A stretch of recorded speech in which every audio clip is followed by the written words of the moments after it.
Alright, welcome back to Nick Lenz's Comic Corner, Classic Less Known Classics. This is episode number 3398, Doubleshot number 3292. Got two Marvel trades, and I'm looking forward to getting my hands on these ones. I got a Hulk trade and a Spider-Man trade. First up we have is Incredible Hulk by Philip Kennedy Johnson, Volume 4, God's Drink Blood. Yes, that is the name of this book. This book collects Incredible Hulk, Volume 4, issues 20 to 25. And yes, I do know about the fact that after issue 30, the book got relaunched as Infernal Hulk, still with the same creator. Yeah, it's kind of interesting, though, that both Incredible Hulk and Mortal Thor did this, where after this book of 30 issues, Incredible Hulk got the Mortal Thor, the 25 issues, gets relaunched. In the case, Mortal Thor gets relaunched simply as Thor. This book gets relaunched from Incredible Hulk to Infernal Hulk. So, we have, of course, obviously, Kevin Johnson as the writer, with Daniel Ernst does 20, 21, 22, 23, and 25 is Nick Keene, and Kev Walker does 24. So, with the opening couple issues, it's basically, well, they're in Vegas. You have Hulk and Charlie in Vegas, or below Vegas, and they run into, of all people, well, the Wearer by Night.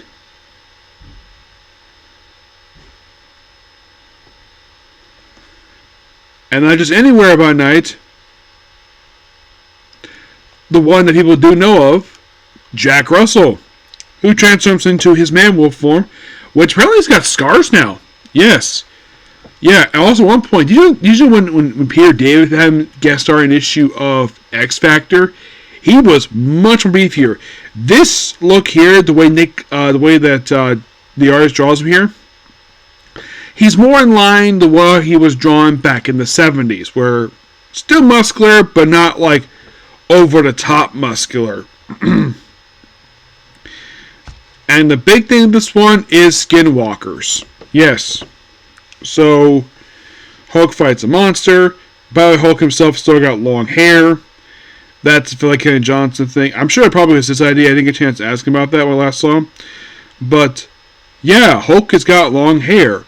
Which, that is interesting. Now, technically, he did have a mullet in the 1990s, but not like loose, long hair, because after a point in the 90s, he stopped having a mullet and basically had normal short hair like any guy would.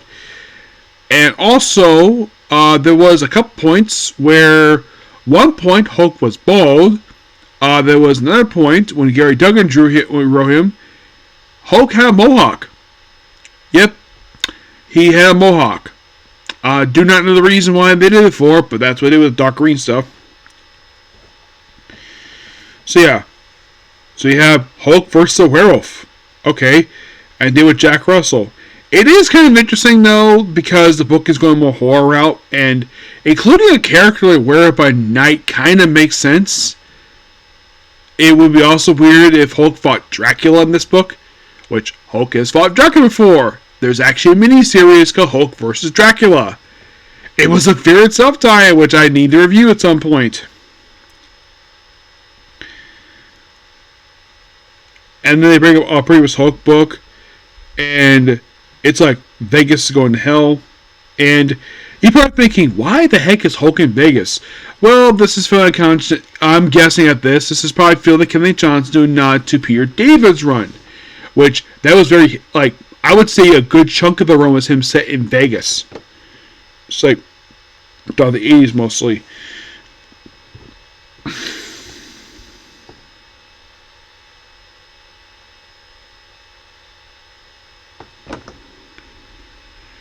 And then Jack leaves, and then we'll lead to the skin of Charlie Chidwell.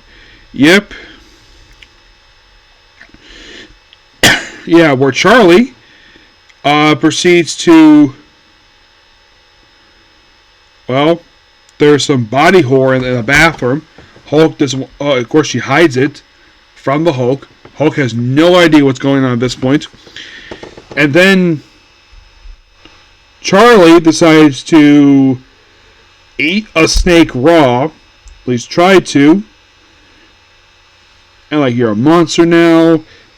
And book gets even more weird. So then they go try to find Doctor Strange.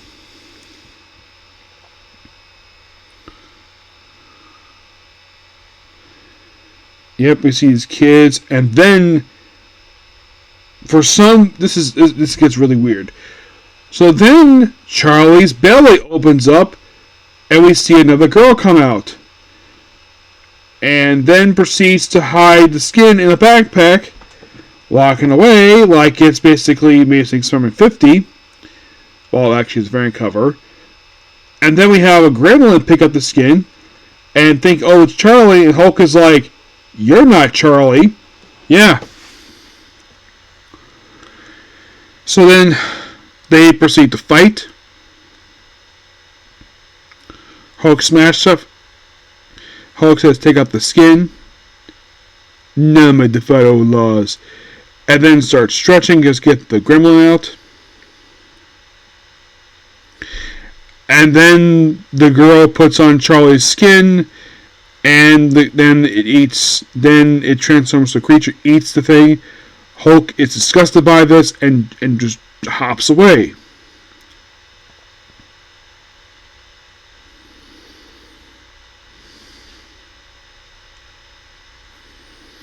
Yep, and then at one point Hulk gets kind of open. And then he's transferred back into Bruce Banner. And then they go to Chicago. And that's that quick two-parter. Then we go to New York City, where, get this. So, we finally arrived. They've been hinting at doing Doctor Strange for quite a while. At one point in this book, they had Blade randomly guest star in the book. Which is interesting because Blade has never really interacted with the Hulk very much at all. Which is like, really? Given the fact these two characters around for, like, pretty much for the close same period of time. They both had a really popular series in the 70s. Actually, well, Hulk, Blade was to a Dracula. Hulk had his own ongoing. But, yeah, Blade never interacted with the Hulk, which is kind of interesting. And also, how the heck his number is never really answered. Oh, by the way, did we see Dr. Stephen Strange in this book? Nope. Because they go singing to him, and it's answered by his hot wife, Clea. Which I kind of wish Marvel would allow these two to have kids. And apparently it's like, Clea does remember him. From Defenders 71. That was probably maybe the only time these two ever interacted. That was back in the 70s. Which I'm glad the fact that this editor basically decided to reference Defenders, because this book gets very rarely ever mentioned by Marvel. It's almost like, now the thing is, I went to who really enjoyed Defenders. I loved the original book. And Marvel's had reunions of the book over the years, but it's a similar thing with Alpha Flight. Marvel tries to recapture the magic, but not all that successful. In the case where they brought it back in 2001, I wasn't reading at that point, but I did read it. I have reviewed it, where it was a good book, but it led to a miniseries. And then we have a miniseries that didn't go anywhere, just reuniting the original cast. And then we had a short-lived ongoing by Fraction, which was later retcon. And then we had the two most recent miniseries for Defenders, which were really good. Al Ewing wrote them. And it's a shame we don't get more Defender stuff. So, and then we have reference to Doctor Strange of Asgard, which, yeah, that's what he's doing now. So, Clea, tries to help him out, of course. And then for some weird reason, Clea transforms into Dormammu. And then wolves show up inside the sanctum. Yeah. And then Hulk goes mad. Because of course he does. And then he proceeds to throw Charlie out the window. Which is interesting because this window was only broken maybe a couple times over the years. Its most famous time being broken was actually during Infinity Gauntlet, where the Silver Surfer fell through the window. And I did talk to Jim Starlin about it. He had no problem with the change. With changing Silver Surfer to Hulk, which he was fine with that. And he also told me this, that he loved Josh Brolin's portrayal as Thanos. I did ask him about Gamora and Drax, but he said nothing about that at all. It's like he had no comment about those two, but he loved Thanos. So yeah, then Hulk smashes out the Sanctum. And then they're confronted by the end of the issue by Thor, the God of Thunder, who here is depicted in the classic Jack Kirby attire. And then we have the big 25th issue, where it's a 2-page cover spread, known as God of Thunder, Son of Wrath. Yeah, it's a standalone issue. We have Thor fighting frost giants, which is awesome. Excuse me, and of course I was like, holy crap, you're Thor! I came along to change. Asgard's like, yeah. And you think they fight? Oh yeah, Hulk fights Thor. Because, of course, basically they fight. Also, for some weird reason, Mjolnir has got cracks on it. Is the thing about to break again? Well, who knows? Also, look closely at the helmet. Helmet itself's got a little bit of crack in it, which is interesting. And they proceed to have a massive brawl that takes Thor to Valhalla.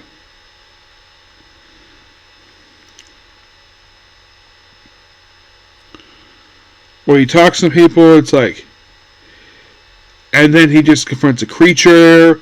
Then Charlie transforms into like a horse wolf thing to fight fight Thor. And then Hulk proceeds to pick up a freaking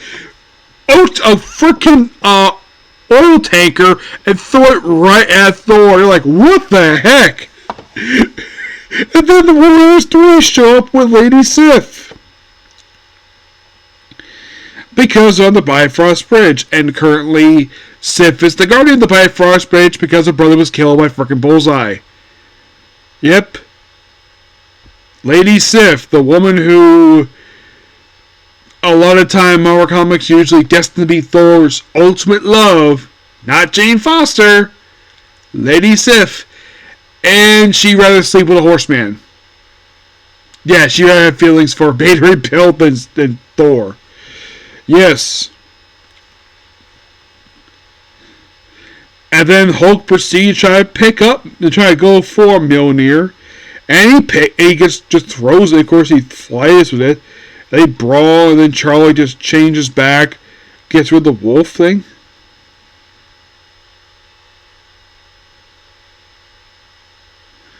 Yep.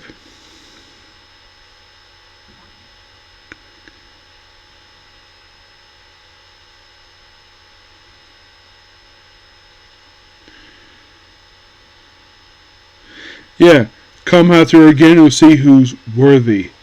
And then she's like, tell Doctor Strange we're really sorry about this house. And you're like, yeah, I'm sure Thor could probably explain that to Doctor Strange, even though he wasn't home. Oh yeah, and Clea fixes it, and then of course, Black Widow shows up. Yes, the Black Widow. Yeah, this feels completely random. She just drives up with somebody. Somebody gets in the car. And it turns out it's Bucky Barnes, who they identify him as the Revolution. You're probably thinking, was PKJ responsible for this? Oh no. This was Colin Kelly and Jackson Lasing. They're the ones responsible for making the Revolution. And then the next is like, next, Return of the Winter Soldier. Which, maybe, I guess some people at Marvel probably weren't happy with that book, but This book was fantastic. Loved it. Give it a 10 out of 10. Alright, so next up we have basically, well, a book that I've been really looking forward to capping off here. A book known as The Spectacular Spider-Man Volume 3, Strange Love.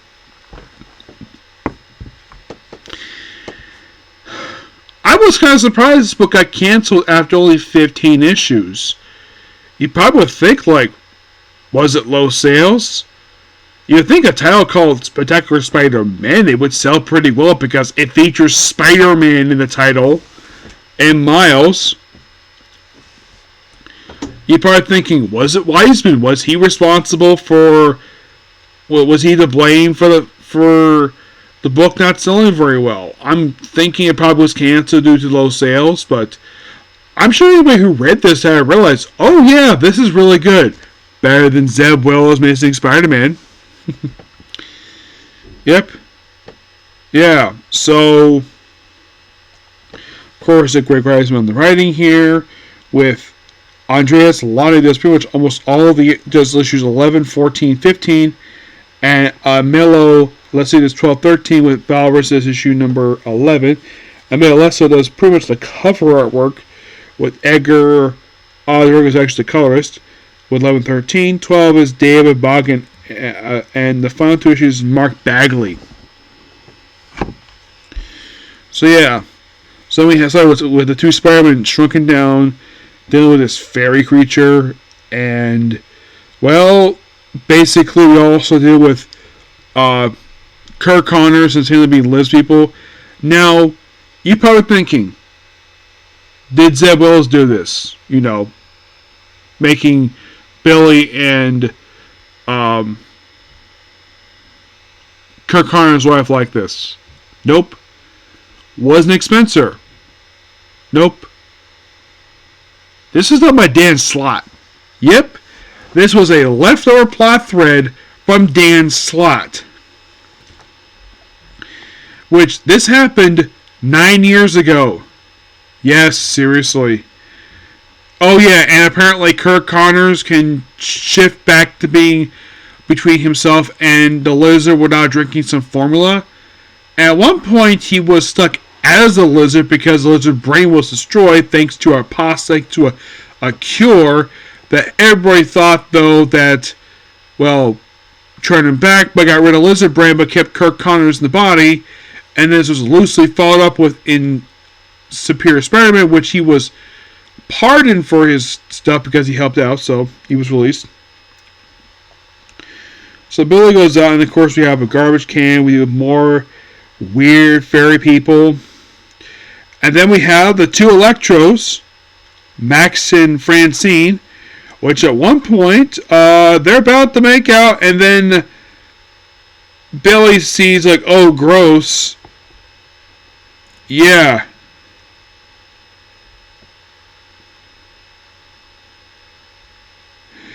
Yeah. And, by the way, it is kind of weird that Max Dillon is back.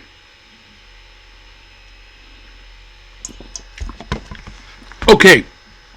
A bit of an explanation for these two Electros. First of which, who is this character Francine, you might ask? Well, she debuted in the relaunched Amazing Spider-Man in 2015 before it was relaunched also the very same year. Actually launched 2014. She sadly died in the opening issue when she proceeded to make out with Electro, which his power was going haywire. Then he got depowered somehow. Actually, the powers under control. And then, with the very next volume, as Lady Clone Conspiracy, Dan Slott brought her back. Apparently, like, oh, she had piercings and tattoos. So, Jackal, which is going to be Ben Reilly in the story, oh yeah, we brought you back and we proceeded to remove all your piercings and got rid of your tattoos, make you a smoking hot babe. And also, she proceeded to, as a response for Max accidentally killing her the previous year with a kiss, she kissed him, Max died, and then he was brought back a few years later under Nick Spencer toward the end of his run. His resurrection was complete randomness because This was actually a plan by Kindred to give Dr. Octopus the power to bring back Electro, and now we have two Electros. And this is the only book we actually have the two Electros appear in because, well, they had female Electro appear for quite a while. I guess the writers and Marvel must have got bored with her, so they brought back the original Electro. That and probably also Steve Ditko, so they probably weren't happy the fact they killed him off. So, yeah, Marvel's had a bunch of legal issues with Steve Ditko to say ever since he died.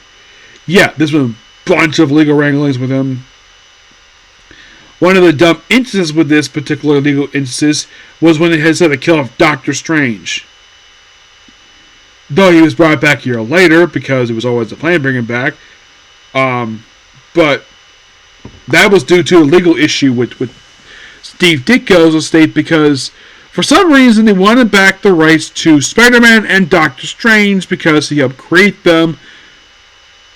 Despite the fact, in the case of Spider-Man, he's listed as a co-creator because Stan Lee created a lot of the stuff for him too. Like, a lot of the stuff, like, plot-wise, was all Stan Lee's idea. Though, yes, the immediate design of Spider-Man was, in fact, Steve Ditko, but a lot of stuff associated with him were created by Stan Lee. So I would say Ditko, you can definitely say he designed the costume, the web shooters, the web under the arms, all the web effects per se, designs all the characters. That was all basically Steve Ditko. Stan Lee just did all the dialogue and plot. Yeah. And despite Marvel having this thing for several years where, Lee created all these characters, Lee's not exactly, from what I've heard, he actually was not a fan of that particular stance that Marvel was saying he created these characters solely by himself, despite the fact that probably people have pointed out the Marvel Comics that he actually has had frequent collaborators like Jack Kirby, Steve Ditko. Like, in the case of Kirby, I think I did hear something apparently that these two have fallen out in the late 60s, but these two apparently did, I think they may have reconciled prior to Jack Kirby's passing. In the case of Ditko, I don't know if they ever did or not. I have no idea. I can't ask Steve Ditko about this. Never met the guy. I can't ask Jim Shooter because he passed away this year. So you probably think, like, who can I ask? Well, the only person I can maybe ask is maybe Jerry Conway. That's a possibility. He might know. Or maybe I can't ask Peter Giles because he passed away too. So the only people I can probably maybe ask, who's on social media, is probably Jerry Conway. He's the only I could probably ask. I'm not sure about Marvel Movement. I have no idea. So back to this. So we do this character Elementary, which that's her name. She is a lesbian. You probably think, was this the reason people buy the book? No, I highly doubt that was the reason why. Books in Marvel books, some certain ones don't sell well because Marvel just puts out way too many books. So they do his other character, and of course they do his other stuff here. These weird creatures. And then we have Electro interacting with Kirk Connors. Now, those of you curious, though, has a lizard interacted with Electro before? From what I can tell, once, maybe twice prior to this one, but very rarely. Yeah, and then we see and then we have Ben Grimm here, who's trying the Parker. Yes, there is, in fact, a coffee called the Parker. And they want the thing in Human Torch to train Elementary how to use their powers. Also, Human Torch has got basically goatee now. Some goatee I have. No, you're probably thinking. Okay, you're probably thinking this. Does that copy Human Torch with my mustache? No. Not in the slightest. I grew mine the way it is right now. is because I felt like Girl Like This. It was not because of the Human Torch. Some people might think that, but no. It had nothing to do with it, just by sheer coincidence. And then RO, Wave. For those of you curious, who the heck are these two women? Korean characters. Which Greg Pak basically brought these two women over from South Korea. And then we have Ben Grimm doing his own thing, training her. And basically it's all about training to become superheroes. And then we see Sister Sun and Night Mask, which is interesting. Okay, so some of you probably be asking in the comment section, like, what's the deal with this Sister Sun thing? That was a Bill Mansell thing. She's a Bill Mansell character. She at one point dated Flash Thompson for a while. I think at one point these two were married, and then they divorced because he cheated on her with Betty Brant. Yep, that is pretty much the reason for it. So, oh, and as for the Sister Sin thing, that was due to her first husband being Brother of Light. It was a weird cult in a really good storyline, which also has Spider-Man team with Flash Thompson and a new character called Razorback, a character that probably you're like, who the heck is Razorback? Look him up. He is a guy who dresses up like he's a freaking boar. No, he's not freaking Inosuke from Demon Slayer. He's a completely different character. There's the Camilla, Blue Bird. You're probably thinking, Blue Bird? What the heck is Blue Bird? This is a character named Sally. She's actually from the original Amazing Spider-Man Fantasy story. The Blue Bird thing is actually from a Kurt Busiek story. Yes, this is actually from Untold Tales of Spider-Man. So, power goes on and two Spider-Man fighting the two Electros. And of course, they do Hydra appear in the book too because he's training her, and then Lizard fights him too. Because he's coerced because they have his son.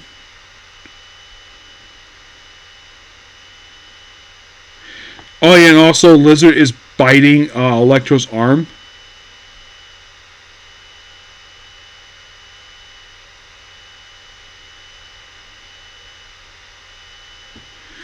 Actually, no. Basically, it seems like Electro and Lizard are like Lizard and Kirk Connors, or she said people.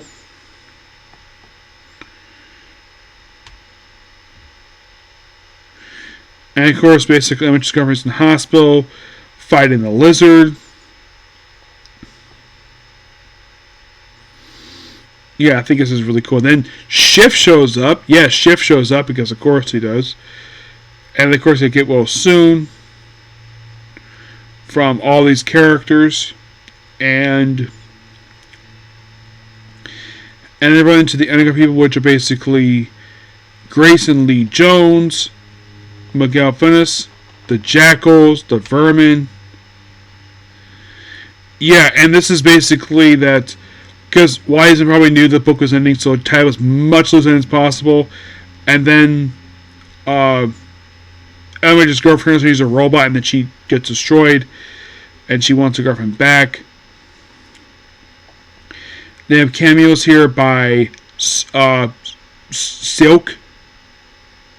Yes, Silk, because why not?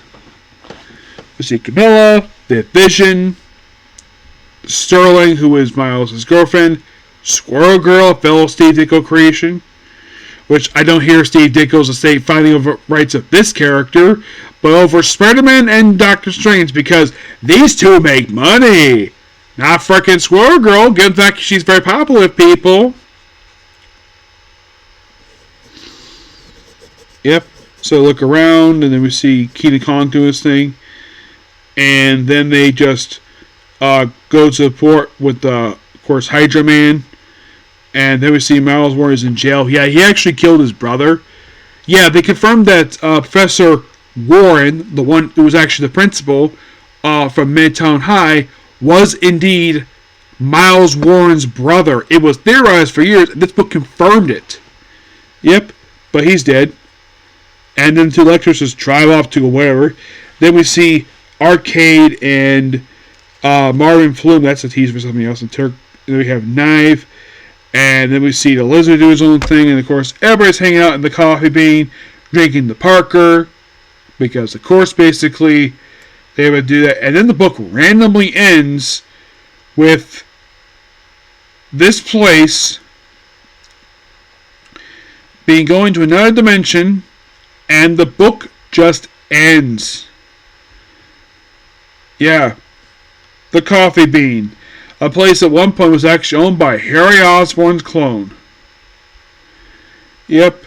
And that's the book in a nutshell. It is definitely a good book. It's not terrible per se. I didn't hear complaints about basically this book. I think the only complaint I may have heard was over Wiseman, a tweet he had over Wally West. But this book has nothing to do with Wally West at all. But the one thing I can tell here's things I can tell about this book. Number one, Greg Wiseman has a lot of love for Spider-Man. He has a lot of love for him, bringing about a lot of these loose plot threads by all these writers like Dan Slott, Nick Spencer, that apparently no writer at Marvel just wants to touch for some reason for Spider-Man. Not even the current writer wants to do anything with this, so I mean, could this book be similar to the original particular Spider-Man book? Yes. Given the fact that book basically followed a lot of plot threads, Amazing Experiment. This book has a similar idea to it. I do like the whole idea of basically ongoing from Miles and Peter. This was technically their book, treatment book they've actually had, but this will be ongoing. I think maybe the reason the book was successful as people thought it was, that it would be because, and this is my personal theory, is because Brian Michael Bendis was not the writer of this book. The fact that Greg Wiseman, despite the fact the guy actually has written some good stuff for Marvel. Yeah, that's my personal guess anyways. Yep, so yeah, that's pretty much the particular video. Please be sure to like, comment, subscribe, turn notifications. I'm going to call it night now, okay? I'll see you all tomorrow for 3 anime videos. Guys, my G-Sky, 13 minutes to come here, Spikes, actually 4, Camp Going Around the World, and maybe I might get a chance to the new episode of Kamen Rider X and Demon Santa Gozuju, okay? See you all tomorrow. Bye.